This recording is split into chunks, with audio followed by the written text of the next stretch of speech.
Bom dia, gente. Bom dia a todos. Vamos lá para mais uma trilha, né? Das nossas trilhas aqui de estudos, né? Trilhas obrigatórias, trilhas de aprendizagem, né? Que a gente chama. Vamos aqui, deixa eu pegar só o material. Espera aí. Primeiro, bom dia, né? Desejar a todos aí um bom dia. A gente vai tratar hoje de mandado de injunção. Vou abrir aqui um materialzinho para vocês, para que a gente possa acompanhar, né? Para que vocês possam acompanhar e para que a gente possa entender um pouquinho mais dessa ação. E junto com ela, quando eu estiver falando, né, dos principais dispositivos dessa ação, eu vou fazer aqui um comparado com, é, como que fala? Com nossa ação, né, de controle de constitucionalidade, que é a ação direta de inconstitucionalidade por omissão, né? A gente tem alguns pontos aí que são parecidos, porém são ações completamente diversas, são ações que têm a legitimidade diferente. Então, já que a gente está aqui numa trilha de aprendizagem, né, não custa nada, ao invés da gente ficar só falando de mandado de injunção especificamente, que tal, muito provavelmente já seja, como que fala, já seja uma ação de conhecimento de vocês, né? Então, pera lá, tá aqui. É, Essa ação, mandado de injunção, já provavelmente já é do conhecimento da maioria. Então, a gente vou fazer o quê? Vou passar aqui, né, no slide, né, vou botar no slide as principais informações dessa ação, que, né, como eu disse, muitos já devem ter conhecimento, porém, acho que a gente vai aproveitar mais o nosso tempo, né, nós vamos aproveitar mais aqui o nosso estudo se a gente fizer um comparado, né, do nosso mandado de injunção com a ação direta de inconstitucionalidade por omissão.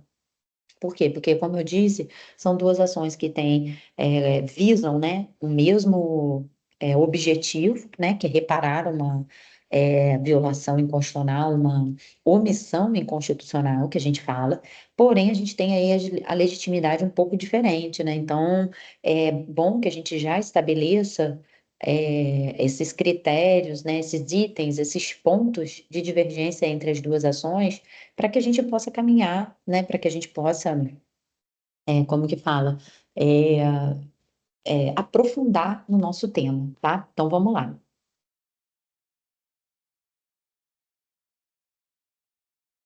É, Mandado de injunção está aqui no quadro para vocês. Fundamento está no artigo 5º, inciso 71 da nossa Constituição Federal.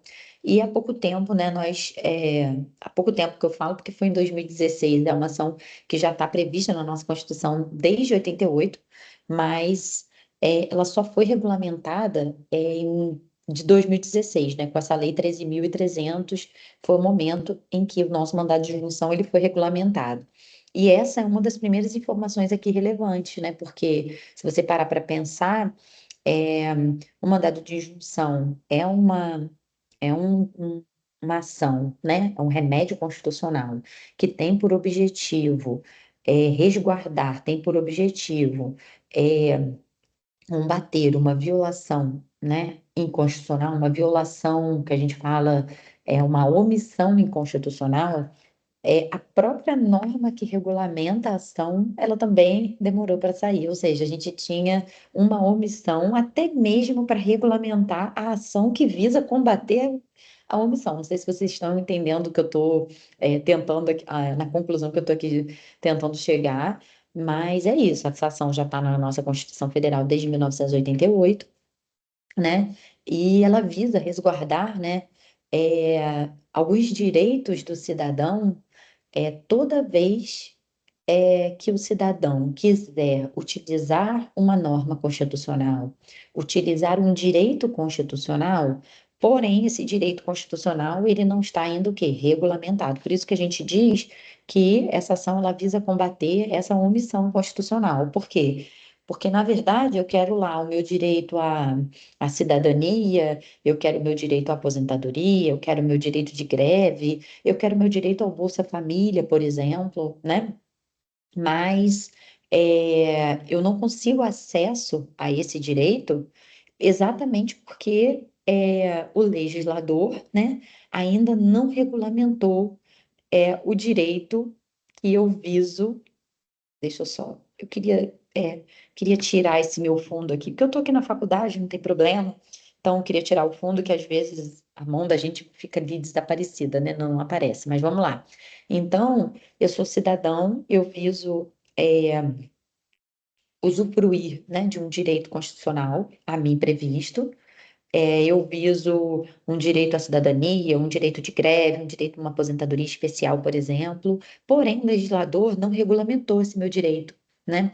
Eu sempre cito na aula o caso do Bolsa Família, que recentemente foi incluído na Constituição Federal, né, no artigo 6º, parágrafo único, um dispositivo que estabelece o direito, né, daqueles que possuem algum tipo de vulnerabilidade econômica e cumprindo alguns requisitos previstos em lei usufruir desse programa de duração continuada do governo federal, que é o programa Bolsa Família. Porém, se esse programa não é regulamentado, ou seja, se não existe uma lei que trata do programa, se não existe uma lei aí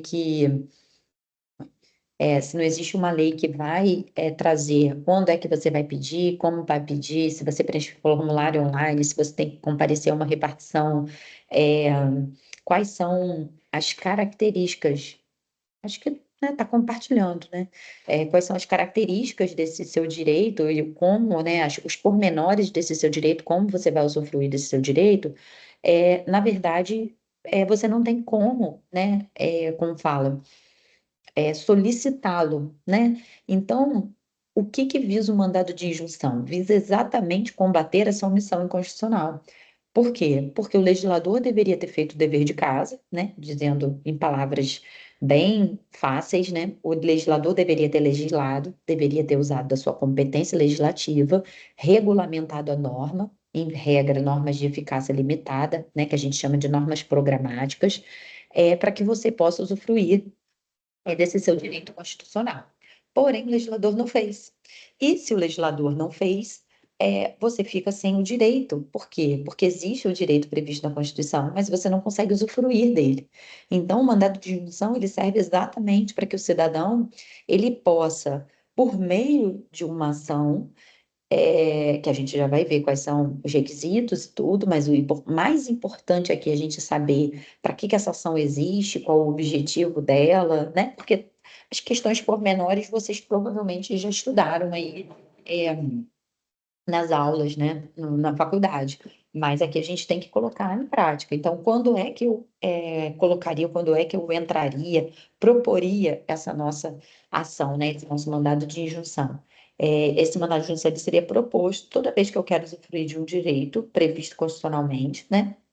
Porém, eu estou impedida de usufruir desse direito por conta de uma omissão constitucional, porque o legislador ele não regulamentou o direito que eu viso não é nem resguardar, que eu viso usufruir. Então, eu entro, né, com essa ação, a gente vai ver a competência, né, tem diversos órgãos, diversos juízes, né, diversos órgãos jurisdicionais que são os competentes para julgar esse tipo de ação, e vamos lá. O objetivo dela, então, como eu expliquei a vocês, é um remédio que tem como objetivo resguardar os direitos na Constituição e que ainda não foram regulamentados, ou seja, precisam de uma lei específica para serem implementados ou para serem exercidos. Então, temos dois objetivos aqui: a falta de norma, ou seja, quando é que vai caber mandado de injunção? Quando a falta de norma inviabilize o exercício de direitos e liberdades constitucionais ou prerrogativas inerentes à nacionalidade, soberania e cidadania. Então, a gente tem aí, como que fala? Esses, essas duas possibilidades de entrar com o nosso, peraí, com o nosso mandado de injunção. A competência dele, né? Vamos direto a ele. Então, a gente tem lá, né? Eu já coloquei primeiro o fundamento, objetivo e a competência. A competência dessa nossa ação, ela vai sempre estar ligada ao órgão que visa regulamentar ou que tenha competência para regulamentar aquilo que você deseja usufruir.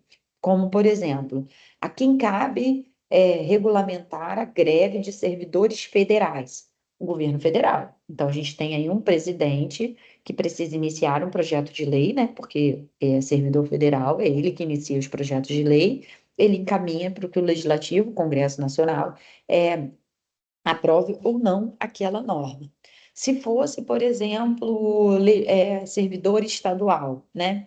Aí a gente teria lá o governador, que teria que dar, né, pelo princípio da simetria, o governador teria que dar o pontapé no projeto de lei, ou seja, iniciar esse projeto de lei, encaminhar esse projeto de lei para a Assembleia Legislativa. Se fosse servidor municipal, aí a gente teria o prefeito, né, que teria que iniciar esse projeto de lei, encaminhar esse projeto de lei é, para a Câmara de Vereadores. Então, quando eu faço meu mandado de injunção, eu tenho que pensar, eu tenho que visualizar qual é o órgão competente para legislar.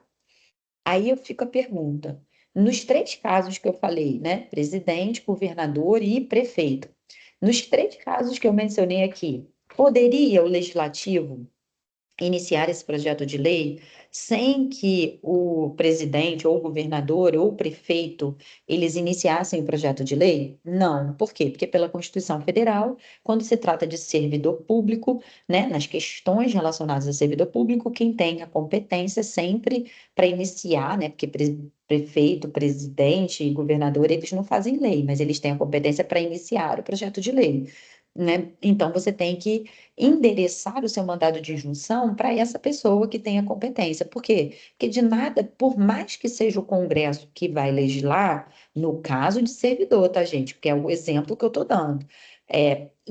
Por mais que seja o Congresso Nacional quem tenha que legislar, não adianta você encaminhar esse seu mandado de injunção para o Congresso, porque ele vai falar assim: olha, a mora, né? A omissão não é minha, porque eu dependo do presidente, eu dependo do governador ou eu dependo do prefeito para iniciar o projeto de lei. Se eles iniciam esse projeto de lei, a gente tem vício de iniciativa, e cabe a ADI, né, que é outra ação lá de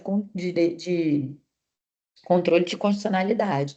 Então, a gente tem sempre que pensar em quem é que tem competência para legislar sobre aquela matéria. Ah, quem tem competência para legislar é o Congresso Nacional. Então, a gente vai olhar aqui no artigo 102 ou no artigo 105, que é a competência do STF ou do STJ, que é em regra, tá? Tem outras competências para o mandado de injunção. Quem é que vai legislar aqui para, como que fala? Para que eu possa endereçar esse meu mandado de injunção. Eu fiz esse esqueminha aqui para vocês para tentar facilitar a vida de vocês. Aí você me pergunta, mas toda vez que for competência do legislativo estadual, né? Ou quando for a competência do Legislativo Estadual vai estar aqui na Constituição? Não vai estar na Constituição, gente. Cuidado que aqui a competência é competência federal. Você vê aí, olha, quando a norma regulamentadora, né, que você visa combater, ou seja, aquela norma que não existe, mas ela deveria ter sido proposta, ela deveria ter sido iniciada, essa norma já deveria ter saído.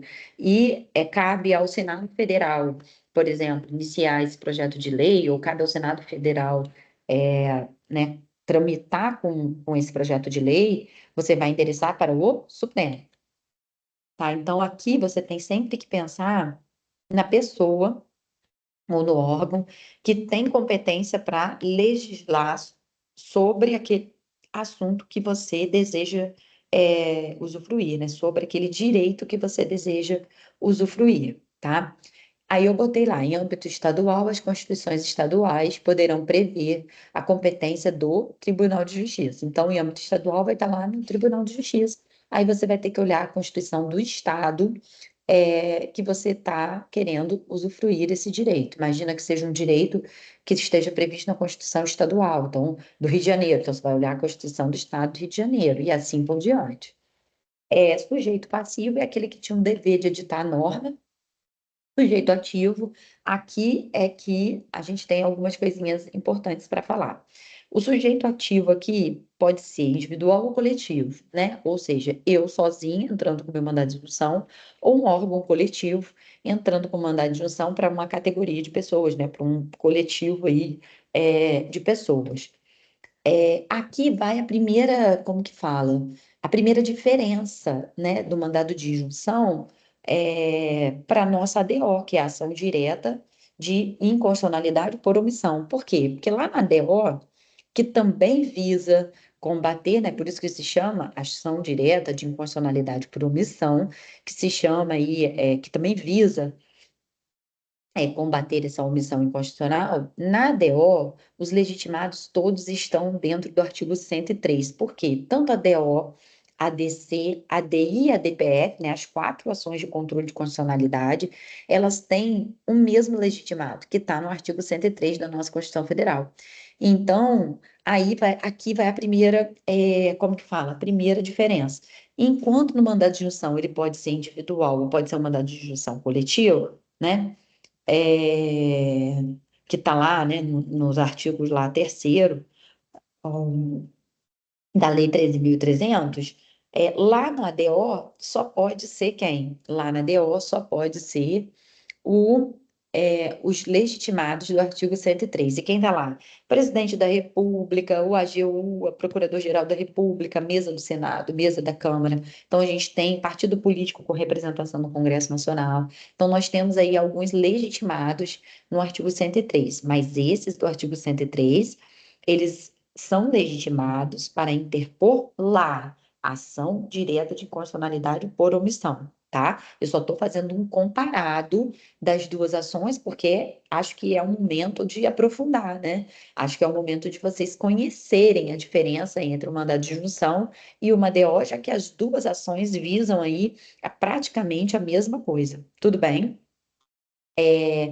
4, intervenção do Ministério Público, ela é obrigatória, né? Está lá no artigo 7º da Lei 13.300. A petição inicial, ela está nos moldes do artigo 319, né? Então, esse 319 é do Código de Processo Civil. Então, você tem lá, tem que colocar o nome das partes, o endereçamento, quem é o procurador, né? Ou seja, quem é o advogado, o endereço completo, o escritório do advogado, todas aquelas informações, elas, né, do 319, elas precisam constar aqui do nosso mandado de junção. Além disso, tem também o artigo 4º, né, da Lei 13.300, que traz aí praticamente os mesmos requisitos. Tutela de urgência, aqui ela não é admitida, porque pensa comigo, se falta norma, né, a gente está entrando com uma ação porque a norma não existe, a norma que regulamenta o direito que eu viso exercer não existe. Eu vou entrar com tutela antecipada, ou eu vou entrar com liminar, ou tutela de urgência, pedindo o quê?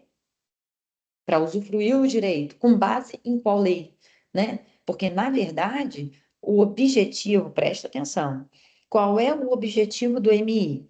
O objetivo do MI é você levar ao conhecimento do órgão jurisdicional o exercício de um direito previsto na Constituição, mas no qual você está impedido de usufruir, de exercer, por conta de uma omissão inconstitucional. Ou seja, no fundo, no MI, você quer usufruir o seu direito. Só que para você usufruir o seu direito, o legislador precisa fazer alguma coisa. Então, eu não tenho como o juiz me dar uma tutela de urgência, porque não tem na lei o que eu preciso cumprir para que o juiz possa me conceder essa tutela de urgência. E aí, como que o judiciário vem adotando? Eu vou tirar aqui o vídeo um minutinho. Vou só ligar aqui o ar.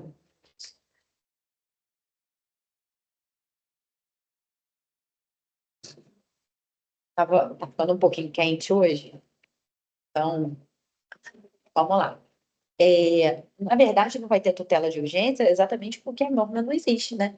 Então, se a norma não existe, não tem como o juiz conceder a você o direito que você visa exercer, porque nem ele sabe o que, que ele tem que adotar.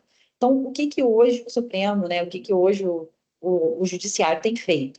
O Judiciário tem, dentro do ordenamento jurídico, tentado achar uma solução para o caso concreto, porque o que não pode é você que visa exercer esse direito seu, é você ficar sem o direito sem exercê-lo, né?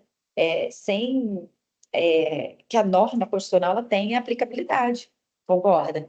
Então, ele, dentro do ordenamento jurídico, ele vai, né, se olhar a legislação e tudo, para saber qual lei, em base em que ele vai fundamentar a sua decisão, tá? Então, a gente não tem tutela de urgência exatamente por isso. Por quê? Porque tem a lei que visa conceder a mim o que eu, né, estou pedindo. Condenação em honorários advocatícios e custos processuais. A gente tem aí o artigo 14, que determina a aplicação do mandado de segurança. E, portanto, se a gente usa, e eu já vou explicar por que usa a lei do mandado de segurança. Se a gente usa a lei do mandado de segurança, lá no mandado de segurança não tem condenação em honorários advocatícios, apenas em custos processuais. Se a gente manda utilizar a lei de lá, então significa que aqui também não vai ter condenação, ônus sucumbenciais, né? Honorários sucumbenciais, né? Não vai ter condenação em honorários sucumbenciais, tá? Aí a primeira pergunta, por que a gente usa a lei do mandado de segurança? Lembra que eu disse a vocês, a lei 13.300, que regulamenta essa ação que a gente está estudando hoje, até 2016 ela não existia, mas ela já tinha também previsão constitucional, ou seja, é um remédio constitucional, está no artigo 5º, inciso 71 da Constituição, e, portanto, você pode, né, querer usufruir, querer entrar com essa ação para resguardar um direito seu, beleza. Mas aí, com base em quê ou como que você ia saber quem são os legitimados, onde que você vai entrar, quem é a competência? Vocês perceberam? Nós usávamos, até a Lei 13.300, nós usávamos a Lei de Mandado de Segurança para regulamentar, né, para quem quisesse usufruir, para quem quisesse, como que fala, usufruir desse direito, não ficar a ver navios, não ficar com uma ação vagando. Então, nós usávamos a Lei do Mandado de Segurança para essa finalidade. Por isso que, mesmo depois da Lei 13.300, alguns dispositivos da lei fazem referência à Lei do Mandado de Segurança, que é a 12.016 de 2009.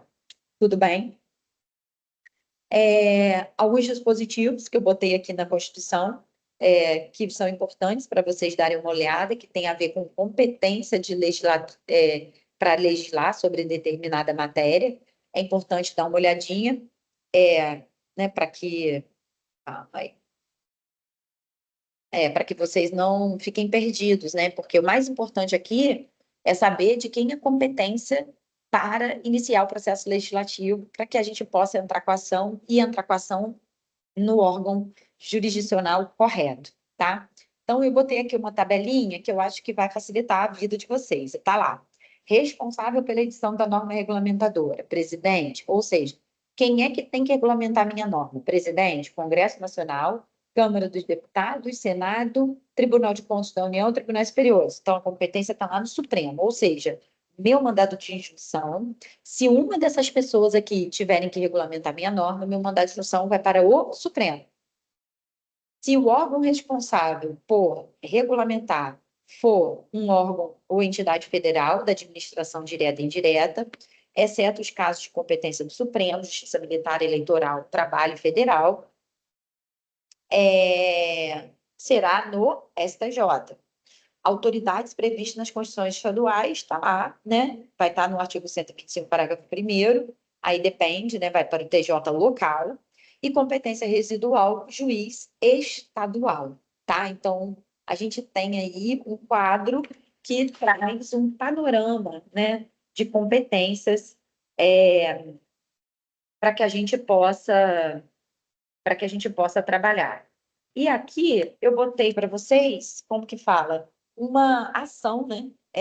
Um modelo de ação, como a gente faz, né? Como a gente vai propor essa ação. Eu botei um modelinho para que vocês possam entender e visualizar como que ela é feita, né? Então tá lá, o endereçamento, lembrando que hoje em dia a gente pode encaminhar direto ao juízo, né? Então poderia ser ao juízo ou ao presidente, do Tribunal de Justiça do Estado de São Paulo, não precisa mais de senhor, merentíssimo, excelentíssimo.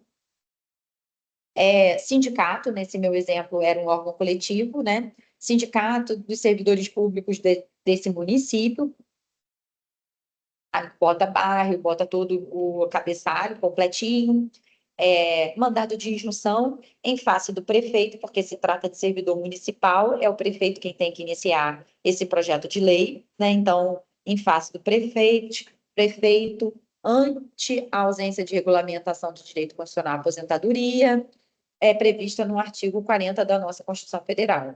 Aí eu botei dos fatos, né? Contar sempre um breve resumo, nada de fatos muito grandes, nada de algo muito grande. A legitimidade, como precisa ficar, legitimidade ativa e passiva, lembrando, tudo que você acha na sua peça, você tem que fundamentar. Você vai ter que fundamentar competência, legitimidades, fundamentos, por que você é legitimado, ou seja, tem que trazer ao processo todas as informações necessárias para que a sua peça fique bem redondinha, tá? E aí eu trouxe para vocês os fundamentos, né? Uma análise aqui e o pedido. Ante o exposto, notificação da autoridade, ciência, né? Do ajustamento da ação ao órgão responsável, o MP, que, como eu disse, é obrigatório a presença do MP, e condenação do impetrante às custas processuais. O que a gente tem aqui, pessoal? Só para vocês entenderem. Aqui a gente está entrando no que a gente chama de controle difuso, né? Porque vocês percebem, sou eu, indivíduo, ou um órgão coletivo, que podemos entrar com essa ação e um juiz, né?